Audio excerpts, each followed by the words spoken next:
ആണിതിൽ പിന്തുടർന്നിരിക്കുന്നത്. ഇതുവരെ നമ്മൾ ഇങ്ങനെയൊരു എഴുത്ത് കണ്ടിട്ടില്ല. അപ്പോൾ ലിജീഷ് ഇങ്ങനെ ഒന്ന് ചിന്തിക്കാനുള്ള കാരണം? തീർച്ചയായും എൻ്റെ വ്യക്തിപരമായ ചോയ്സ് മാത്രമായിരുന്നു.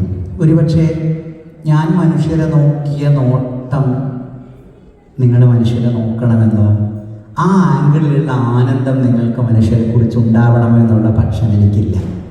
ഇപ്പോൾ കഞ്ചാവിൻ്റെ 1-ാമത്തെ അധ്യായം മോഹൻലാലിനെ കുറിച്ചാണ് നിങ്ങളിപ്പോൾ പറഞ്ഞത്.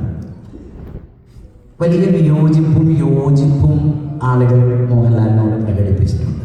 പക്ഷെ എന്നെ സംബന്ധിച്ചിടത്തോളം ലാൽ എപ്പോഴും എന്നെ അത്ഭുതപ്പെടുത്തിയ ഒരുപാട് രഹസ്യ കാമനകളുടെ ഒരൊറ്റ പ്രൊഡക്റ്റായൊക്കെ എനിക്ക് എപ്പോഴും തോന്നിയിട്ടുള്ള ഒരാളാണ് മോഹൻലാൽ എന്ന് പറയുന്നത്. ആ പുസ്തകത്തിന് അകത്ത് തന്നെ മോഹൻലാലിനെ കുറിച്ച് പറയുന്ന അധ്യായത്തിനകത്ത് ഞാനത് അങ്ങനെ തന്നെ എഴുതിയിട്ടുണ്ട്. ഞാൻ ആ ഭാഗം മാത്രം നോടിച്ച് വായിച്ച് പോകാം. ജീവിതം സത്യത്തിൽ ഒരു മോഹൻലാൽ ഡയലോഗാണ്. എൻ്റെ ഉള്ളിൽ ഞാൻ ചങ്ങലക്കിട്ട് കിടത്തിയ ഒരാളുണ്ട് എന്ന വെളിപാട്.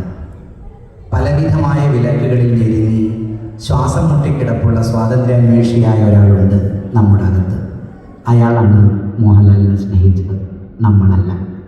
അയാൾ ആഗ്രഹിച്ച ജീവിതമാണ് മോഹൻലാൽ. ആരാണ് മോഹൻലാൽ എന്ന ചോദ്യത്തിന് ഒറ്റ വാക്കിൽ പറയാവുന്ന ഉത്തരം ലോകവിപണി കണ്ടതിൽ വെച്ച് ഏറ്റവും വീര്യമുള്ള ഒരു ലഹരി മരുന്ന് എന്നാണ്. എനിക്കാരാണ് ലാലേട്ടൻ എന്ന ചോദ്യത്തിൻ്റെ ഉത്തരവും ഇത് തന്നെയാണ്. നട്ടുവളർത്തിയ രഹസ്യകാമനകളുടെ ഒരു കഞ്ചാവ് ചെടിയുണ്ട് ടെറസിന് മുകളിൽ, അതിൻ്റെ പേരാണ് മോഹൻലാൽ എന്ന്. അപ്പം ഞാൻ പറഞ്ഞു വന്നത്, ലാലിൻ്റെ ജീവിതം പല രൂപ